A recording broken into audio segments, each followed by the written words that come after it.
नमस्कार, आदाब, मैं शरिया से स्वागत है आप सभी का सियासत टीवी के हिंदी समाचार में। सबसे पहले देखते हैं हेडलाइंस। सोनम वांगचुक को अस्पताल ले गई पुलिस, पत्नी का अल्टीमेटम, बोली मेरी सहमति के बिना कोई ट्रीटमेंट न किया जाए। एनडीए में शामिल होने के सवाल पर शरद पवार ने साधी चुप्पी, बोले अभी पूछना उचित नहीं। राहुल के छात्रों की गूंज कार्यक्रम पर भाजपा कांग्रेस में छिड़ी जंग। सोनम वांगचुक को अस्पताल ले जाया गया, दिल्ली पुलिस के एक्शन पर विपक्ष बोला, जंतर मंतर पर लोकतंत्र को कुचला गया। म्यूजिक सिस्टम से लेकर मांस और शराब की दुकानों तक कांवड़ यात्रा को लेकर सीएम योगी के सख्त निर्देश। मातम के बीच बरसी मौत, गाजा में जनाजे पर इजराइल ने किया हमला, 7 लोगों की मौत, 22 घायल। अब समाचार विस्तार से। दिल्ली के जंतर मंतर पर 20 दिनों से भूख हड़ताल पर बैठे मशहूर शिक्षाविद सोनम वांगचुक को पुलिस ने आज सुबह जबरन वहां से हटा दिया है। बताया गया है कि उन्हें अस्पताल ले जाया गया है। इस मामले पर अब उनकी पत्नी गीतांजलि का बयान सामने आया है। उन्होंने एक्स पर पोस्ट कर कहा है कि मैं दिल्ली के सफदरगंज अस्पताल में हूं, जहां सोनम वांगचुक को भर्ती कराया गया है। मेरी, उनके परिवार और उन डॉक्टरों की सहमति के बिना उन्हें मुंह से या नस के जरिए कोई भी दवा या चीज़ नहीं दी जानी चाहिए, जो पिछले 20 दिनों से उनकी सेहत की निगरानी कर रहे हैं। साथ ही उनकी पत्नी ने कहा है कि वो सफदरगंज अस्पताल में हैं। मैंने उन्हें मेरी मंजूरी के बिना कुछ भी देने से मना किया। उन्होंने आगे कहा है कि मेरी मंजूरी के बिना कोई इलाज शुरू नहीं होना चाहिए। महाराष्ट्र की राजनीति एक बार फिर सुर्खियों में। सत्ता पक्ष और विपक्ष के बड़े नेताओं की मुलाकातों का दौर जारी है। पिछले कुछ दिनों से एनसीपी के दोनों गुटों यानी सुनेता पवार गुट और शरद पवार गुट के बीच फूट की खबरें सामने आ रही हैं, तो वहीं ऐसी भी चर्चाएं जोर पकड़ रही हैं कि दोनों गुट एनडीए में शामिल हो सकते हैं। हालांकि जब एनसीपी एसपी के प्रमुख शरद पवार से इन कयासों को लेकर सवाल पूछा गया तो उन्होंने इस पर चुप्पी साध ली।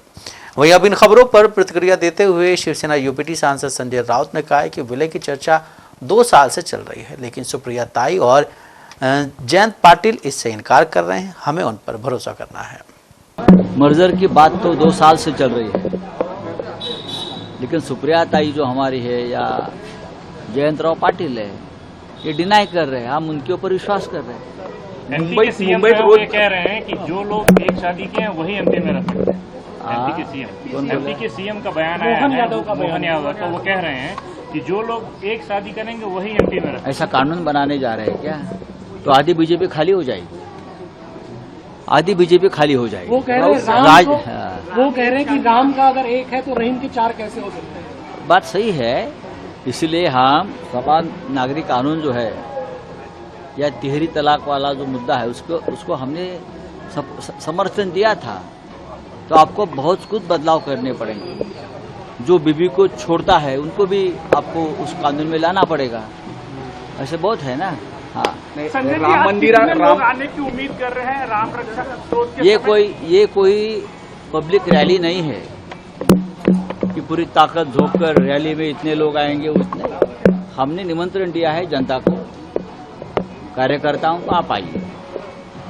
खास करके उद्धव ठाकरे जी मंदिर में पूजा करने के लिए आ रहे हैं, तो पूजा में जितने लोग आना चाहते हैं आप आइए। दिल्ली पुलिस ने सोनम वांगचुक को जंतर मंतर से हटाकर सफदरगंज अस्पताल में भर्ती करा दिया, जहां उनका इलाज चल रहा है। पुलिस की इस कार्रवाई के बाद कांग्रेस जनता पार्टी के प्रमुख अभिजीत दीपके जंतर मंतर पर ही भूख हड़ताल पर बैठ गए हैं। मंच पर बैठते ही दीपके अचानक भावुक हो गए और रो पड़े। सीजेपी चीफ मंच पर भावुक होने का वीडियो सामने आया है। सुबह 7 बजे जब मैं यहाँ से निकला फ्रेश होने के लिए, तभी पुलिस के गुंडे यहाँ आए, सोनम सर को घसीट कर गाली गलौज करके लेकर गए। 60 साल से जो इंसान है, जो भूख हड़ताल पर बैठा हुआ था 20 दिनों से, 60 साल के इंसान को जो 20 दिनों से भूखा था उसको दिल्ली पुलिस गाली गलौज करके घसीट कर यहाँ से जबरदस्ती उठाकर लेकर गई। ये कहाँ लेकर गई हमें पता नहीं है। तो ये भी नहीं पता चला। और जब मैं मेरे दोस्त के घर से निकल, जैसे ही मुझे ये खबर मिली, मैं जंतर मंतर आ रहा था, पुलिस वालों ने मुझे भी मारपीट की, मुझे भी सड़कों पर घसीटा और गेट बंद करके मुझे अंदर रखा और कहता है तू जंतर मंतर कैसा जाता है हम देख लेते हैं। मुझे भी दिल्ली पुलिस ने डिटेन कर रखा था, मेरे साथ भी मारपीट की, मुझे भी घसीटा गया रोड पर। और यहाँ पर जितने सारे स्टूडेंट्स हैं उनके साथ भी दिल्ली पुलिस ने मारपीट की है। कहाँ पर वो जिसके साथ मारपीट किया गया? जिसके तौर पे खून आया था वो आओ, हाथ दिखाओ, हाथ दिखाओ।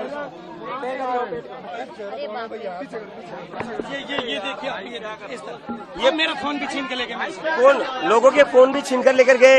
ये पुलिस ने, ये आरएसएस के गुंडे, ये दिल्ली पुलिस ने, ये आरएसएस के गुंडे 60 साल के इंसान को, इतने बड़े साइंटिस्ट को ये गाली गलौज करके घसीट कर लेकर जाते हैं यहाँ से। कपड़े दिखा, उसकी टी-शर्ट फाड़ी। मैं विदेश से अपने देश वापस आया था, मैं कोई क्रिमिनल हूँ? मेरे को इन लोगों ने सड़कों पर घसीटा, मेरे को सड़कों पर मारा इन लोगों ने, और जब मैं चिल्ला रहा था मदद के लिए, मेरा मुंह दबाया गया दिल्ली पुलिस के द्वारा, और कहते क्यों चिल्ला रहा है तू बहुत चर्बी चढ़ी थी तुम लोगों में, अब दिखाते हम तुम लोगों को हम क्या है। ये दिल्ली पुलिस का रवैया, ये गुंडे है, ये पुलिस ने, ये आरएसएस के गुंडे हैं। और ये सोनम सर को कहाँ लेकर गए हमें पता नहीं है, लेकिन आज जो भी हुआ है उससे एक चीज तो साफ हो गई, इस देश में डेमोक्रेसी नहीं है। नरेंद्र मोदी एक तानाशाह है, नरेंद्र मोदी एक तानाशाह है, और दिल्ली पुलिस उसकी गुंडागर्दी को आगे बढ़ाती है। ये देश के लिए नहीं है ये पुलिस सिटीजन्स के लिए नहीं है। नरेंद्र मोदी की तानाशाही का जवाब इस देश की जनता को देना होगा। मैं अपील करता हूँ देश भर के लोगों से, जो ये वीडियो देख रहे हैं, सारे लोग सोनम सर के सपोर्ट में आज शांतिपूर्ण प्रोटेस्ट करें, पूरे देश भर में, अपने अपने डिस्ट्रिक्ट्स में, अपने एरिया में शांतिपूर्ण प्रोटेस्ट करें। अब हम ये तानाशाही और बर्दाश्त नहीं कर सकते। जो इंसान 20 दिनों से भूखा है, जिसके लिए पूरा देश दुआएं कर रहा था, दिल्ली पुलिस आज उसको गाली गलौज करके घसीट कर लेकर जाती है यहाँ से। ये इंसान है, ये जानवर है, ये लोग ये जानवर है। राहुल गांधी ने उत्तराखंड की राजधानी देहरादून में आयोजित छात्रों की गूंज कार्यक्रम में युवाओं, शिक्षा, रोजगार, सरकारी नौकरियों और पेपर लीक जैसे मुद्दों को केंद्र में रखते हुए केंद्र सरकार पर तीखा राजनीतिक हमला बोला। उन्होंने कहा है कि ये कार्यक्रम किसी राजनीतिक रैली के रूप में नहीं, बल्कि देश के छात्रों और युवाओं की वास्तविक समस्याओं, उनके संघर्ष और भविष्य पर खुली चर्चा के उद्देश्य से आयोजित किया गया है। वहीं इस पर अब बिहार भाजपा अध्यक्ष संजय ने कहा है कि राहुल गांधी को बहुत ज़्यादा जानकारी है कि पेपर लीक कैसे होता है। शायद उनके नज़दीक के लोग पेपर लीक कर रहे होंगे, विदेश से आते हैं और 2 दिन यहाँ भाषण देकर फिर चले जाते हैं। राहुल गांधी को कोई गंभीरता से नहीं लेता है। राहुल गांधी जी को बहुत ज्यादा जानकारी है पेपर लीक कैसे होता है। भाई लगता है बहुत ज्यादा अध्ययन किए हैं, या उनके नजदीक के कोई लोग हैं जो ये सब पेपर लीक वगैरह करा रहे हैं। इतना ज्ञान कहाँ से आया राहुल गांधी जी को? तो विदेश में आते हैं, विदेश से 2 दिन आते हैं, 2 दिन यहाँ भाषण देके चले जाते हैं। लेकिन पेपर लीक का उनको बहुत ज्यादा जानकारी है, कैसे उच्च तकनीक का इस्तेमाल किया जाता है। देखिए, राहुल गांधी जी को कोई गंभीरता से नहीं लेता है। अखबार में बनने के लिए, पेपर में बनने के लिए आते हैं, कुछ बोल देते हैं, और लोकसभा में विपक्ष के नेता हैं। इनको गंभीर रहना चाहिए, सरकार को सजेशन देना चाहिए गंभीरता से, न कि कुछ भी बोल देना चाहिए। महाराष्ट्र की सियासत में एक बार फिर से धार्मिक राजनीति शुरू होती दिख रही है। शिवसेना युवती प्रमुख उद्धव ठाकरे और बीजेपी नेता और पूर्व सांसद नवनीत राणा के बीच पुराना हनुमान चालीसा विवाद फिर से नए रूप में नजर आ रहा है, क्योंकि एक तरफ आज से उद्धव ठाकरे नागपुर में राम रक्षा स्तोत्र का पाठ कर राम मंदिर चढ़ावा चोरी के मुद्दे पर बीजेपी और सत्ता पक्ष को घेरने की तैयारी में है, तो वहीं दूसरी तरफ पूर्व सांसद नवनीत राणा ने उद्धव ठाकरे के विरोध में अमरावती में हनुमान चालीसा का पाठ शुरू करने का ऐलान करते हुए ठाकरे गुट के खिलाफ मोर्चा खोल दिया है। शिवसेना युवती के प्रमुख उद्धव ठाकरे आज नागपुर में राम मंदिर चढ़ावा चोरी के मुद्दे को लेकर अपने कार्यकर्ताओं और समर्थकों के साथ राम रक्षा स्तोत्र का पाठ और महाआरती का आयोजन करेंगे। उद्धव ठाकरे के इस धार्मिक दांव पर बीजेपी नेता नवनीत राणा ने भी मोर्चा खोल दिया। नवनीत राणा ने नागपुर के इस आंदोलन के विरोध में अमरावती की हनुमानगढ़ी में अपने समर्थकों के साथ भव्य हनुमान चालीसा का पाठ करने का प्लान बनाया है। पिछले 20 दिनों से दिल्ली के जंतर मंतर पर भूख हड़ताल कर रहे एक्टिविस्ट सोनम वांगचुक को पुलिस अस्पताल ले गई है। वहीं मौके से मौजूद प्रदर्शनकारियों को हटाया जा रहा है। प्रदर्शनकारी जमकर नारेबाजी कर रहे हैं। वहीं इस मुद्दे पर तमाम विपक्षी दलों के नेताओं के बयान सामने आए हैं। उन्होंने इस कार्रवाई को लेकर सरकार पर जमकर निशाना साधा और इसे लोकतंत्र की हत्या करार दिया है। आपके दिग्गज नेता संजय सिंह ने सरकार पर हमला करते हुए कहा है कि ये कैसी गुंडागर्दी चल रही है। मोदी जी, ये सत्ता का अहंकार लंबे समय तक नहीं चलने वाला है। साथ ही समाजवादी पार्टी की सांसद डिंपल यादव ने इस कार्रवाई को लोकतंत्र पर हमला करार दिया। उन्होंने कहा है कि सोनम वांगचुक को जबरदस्ती हटाना सिर्फ एक कार्रवाई नहीं बल्कि लोकतंत्र और संविधान पर हमला है। वहीं एक अन्य पोस्ट में उन्होंने कहा है कि बीजेपी के लोग देश के लिए कफन के तौर पर सफेद चादर लेकर आ रहे हैं। इधर टीएमसी की राज्यसभा सांसद सारिका घोष ने भी इस कार्रवाई पर नाराजगी जाहिर की है। उधर शिवसेना यूबीटी के नेता आदित्य ठाकरे इसे शर्मनाक बताते हुए अपना गुस्सा जाहिर किया है। इसीलिए ये किया गया है क्योंकि मोदी सरकार घबरा गई है, मोदी सरकार पैनिक में है, घबरा गई है। इसीलिए क्योंकि सोनम वांगचुक जी ने ऐलान किया था कि 20 तारीख को वो मार्च करेंगे संसद तक। मैं भी उस मार्च में शामिल होने वाली थी, मैं जा रही थी उनके साथ, मैं भी मार्च करने वाली थी वहां ऑल इंडिया तृणमूल कांग्रेस की तरफ से। तो ये एक शांतिपूर्ण आंदोलन है। ये जो संसद 2 दिन से, मॉनसून सेशन 2 दिन में शुरू हो जाएगा, तो इसीलिए मोदी सरकार घबरा रही है। मोदी सरकार इज पैनिकिंग, मोदी सरकार पैनिक में है।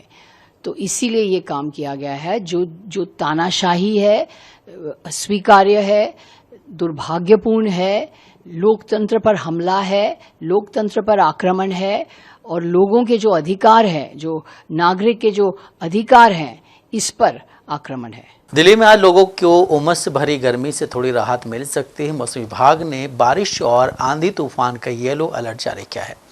आईएमडी ने कहा है कि दोपहर के समय गर्मी और उमस होगी और उसके बाद हल्की बारिश होगी। वहीं अगले 7 दिनों में कई राज्यों में बहुत भारी बारिश का अलर्ट भी जारी किया गया है। उत्तर भारत, मध्य भारत, पूर्वोत्तर और पूर्वी राज्यों में तेज बारिश, आंधी तूफान और बिजली गिरने की आशंका भी जताई गई है। कुछ इलाकों में अत्यधिक भारी बारिश की वजह से बाढ़ और जलभराव की स्थिति भी बन सकती है। मौसम विभाग ने दिल्ली में 23 जुलाई तक लगातार बारिश की संभावना जताई। आज और कल बारिश और तेज हवाएं चलने का येलो अलर्ट जारी किया गया है। मौसम विभाग के मुताबिक 20 से 22 जुलाई के बीच दिल्ली, हरियाणा और पंजाब में भारी बारिश की संभावना है। वहीं उत्तराखंड में 18 से 21 जुलाई, हिमाचल प्रदेश में 19 से 22 जुलाई, पूर्वी और पश्चिमी उत्तर प्रदेश में 19 से 22 जुलाई के दौरान बहुत भारी बारिश हो सकती है। दौरान आकाशीय बिजली और 40 से 60 किलोमीटर प्रति घंटे की रफ्तार से तेज हवाएं चलने की भी चेतावनी दी गई है। सावन के महीने और 30 जुलाई से शुरू होने वाली कांवड़ यात्रा को लेकर उत्तर प्रदेश से लेकर दिल्ली तक प्रशासन पूरी तरह सतर्क है। श्रद्धालुओं की सुरक्षा, सुचारू यातायात व्यवस्था, कानून व्यवस्था बनाए रखने, संभावित बाढ़ की स्थिति से निपटने और सोशल मीडिया पर अफवाह फैलाने वालों पर सख्त कार्रवाई को लेकर व्यापक तैयारियां की जा रही हैं। उत्तर प्रदेश के सीएम योगी आदित्यनाथ ने भी इसे लेकर सख्त निर्देश दिए हैं। इस बीच मुख्यमंत्री योगी आदित्यनाथ ने कांवड़ यात्रा के दौरान यात्रा मार्गों पर मांस और शराब की दुकानें पूरी तरह बंद रखे जाने का निर्देश दिया है। साथ ही अधिकारियों से इसकी निगरानी करने को भी कहा है। सीएम योगी ने कांवड़ यात्रा को लेकर गाजियाबाद में मेरठ और सहारनपुर मंडल के पुलिस और जिला प्रशासन के अधिकारियों के साथ बैठक कर यात्रा शुरू होने से पहले सभी तैयारियां पूरी करने का निर्देश दिया है। देश के प्रधानमंत्री नरेंद्र मोदी गुरुवार को पंजाब के जलंधर पहुंचे। इस दौरान उन्होंने एक विशाल जनसभा को संबोधित किया। मोदी ने कहा कि पंजाब में बीजेपी की सरकार नहीं, लेकिन केंद्र की एनडीए सरकार राज्य के विकास में कोई कसर नहीं छोड़ रही है। पीएम मोदी ने बिना नाम लिए कहा है कि हाल ही में उनकी पार्टी के यानी आम आदमी पार्टी के एक नेता को दिल्ली की अदालत ने दोषी ठहराया, लेकिन वो उस फैसले पर भी सवाल उठा रहे हैं क्योंकि वो धर्म के नाम पर वोट बैंक की राजनीति करना चाहते हैं। अब इसको लेकर आरजेडी सांसद मनोज कुमार झा ने पीएम मोदी के बयान पर कहा है कि अगर आप ये पता लगाने की कोशिश करें कि कौन सी पार्टी दंगे भड़काने में माहिर है, तो देश के प्रधानमंत्री को भी इसका जवाब मिल जाएगा। अब दंगे के का पर्यायवाची अगर गूगल करिएगा कि कौन पार्टी एक्सपर्ट है, तो प्रधानमंत्री जी भी गूगल करेंगे तो पता चल जाएगा उनको। इसलिए गूगल नहीं करते, वो टेलीप्रॉम्प्टर पर जो लिखा हुआ है उसको पढ़ देते हैं। मैंने तो दंगों पे काम किया है भाई, मैं जानता हूं कौन लोग हुआ करते हैं, किन की भूमिका रही। आज से नहीं, जबलपुर के दंगे से लेकर के बाद तक। बहरहाल जाने दीजिए। अब प्रधानमंत्री ओरिजिनल मोड में आ गए, क्योंकि वेस्ट एशिया पे चुप्पी रह जाती है, अमेरिका के इस पर चुप्पी रह जाती है, आय की असमानता पे चुप्पी रह जाती है, लीक हो रहा है पेपर, चुप्पी रह जाती है। लेकिन चुनाव में अचानक से उनका टेम्पलेट जो है वो चुनाव वाला टेम्पलेट है। अब वो आ गए फॉर्म में, बस इतना ही कहूंगा। लेकिन अब देश के प्रधानमंत्री हैं, आपके जिम्मे और भी चुनौतियां हैं। सिर्फ विपक्ष को खारिज करना, डेमोनाइज करना और विपक्ष के लोगों को समेट करके अपने अंदर लाना, प्लीज साहब enough is enough. अमेरिकी राष्ट्रपति डोनाल्ड ट्रंप ने कनाडा में लगी जंगलों की आग से उठ रहे धुएं को लेकर कनाडा सरकार पर तीखा हमला बोला है। ट्रंप ने आरोप लगाया कि कनाडा अपने जंगलों की ठीक से देखभाल नहीं कर पा रहा है, जिसकी वजह से जहरीली और प्रदूषित हवा अमेरिका के कई हिस्सों तक पहुंच रही है। उन्होंने चेतावनी दी है कि इस प्रदूषण से अमेरिका को होने वाले आर्थिक नुकसान को कनाडा पर लगाए गए टैरिफ में भी जोड़ा जा सकता है। ट्रंप ने लिखा है कि अमेरिका गंदी, प्रदूषित और अस्वस्थ हवा से प्रभावित हो रहा है। उन्होंने कहा है कि कनाडा अपने जंगलों और उसमें मौजूद सूखी झाड़ियों की सही तरीके से सफाई और देखभाल नहीं कर रहा है, जिससे हर साल ऐसी स्थिति पैदा हो रही है। ट्रंप ने कहा है कि अमेरिका इस मामले के लिए कनाडा को जिम्मेदार मानता है। गाजा में एक जनाजे को निशाना बनाकर किए गए इजरायली हमले में कम से कम 7 लोगों की मौत हो गई और कम से कम 22 अन्य लोग घायल हुए। इजरायली सेना की ओर से इस मामले पर तत्काल कोई टिप्पणी नहीं की गई है। नुसैरात शरणार्थी शिविर स्थित अवदा अस्पताल ने हताहतों की संख्या की पुष्टि करते हुए कहा है कि पहले हुए हमले में मारे गए एक फिलिस्तीनी व्यक्ति की अंतिम यात्रा के दौरान लोगों को निशाना बनाया गया। इजराइल और हमास के बीच अक्टूबर में युद्ध रुकने के लिए संघर्ष विराम समझौता हुआ था। गाजा के स्वास्थ्य मंत्रालय के मुताबिक संघर्ष विराम लागू होने के बाद से अब तक 1123 से अधिक लोगों की मौत हो चुकी है। अमेरिका और ईरान ने शुक्रवार को मिडिल ईस्ट में एक दूसरे पर हमले तेज कर दिए। हॉर्मुज़ स्ट्रेट पर कब्जे की लड़ाई के बीच दोनों देशों ने एक दूसरे के इंफ्रास्ट्रक्चर और मिलिट्री ठिकानों को निशाना बनाया। अमेरिका ने ईरान के और पुलों और एनर्जी साइट्स पर हमले किए और ईरान के एक अहम बंदरगाह पर बने टावर को गिरा दिया। ट्रंप ने तेहरान पर दबाव बनाने के लिए यह कदम उठाया ताकि दुनिया की एनर्जी सप्लाई के लिए ज़रूरी इस राजमार्ग पर ईरान की पकड़ ढीली हो सके। इसके जवाब में ईरान ने मिडिल ईस्ट में अमेरिका के सहयोगी देशों पर मिसाइलें दागीं। इनमें कतर और कुवैत शामिल है। इस इलाके में कई दिनों से लगातार हमले हो रहे हैं और ये संघर्ष मुख्य रूप से हॉर्मुज़ स्ट्रेट पर नियंत्रण के लिए है। अस्थायी युद्ध विराम खत्म होने के बाद 4 महीने से ज़्यादा समय से चल रहे इस युद्ध का कोई साफ अंत नज़र नहीं आ रहा है। हिंदी समाचार यहीं समाप्त होता है। मुझे दें इजाज़त। बाकी खबरों के लिए बने रहें सियासत टीवी के साथ।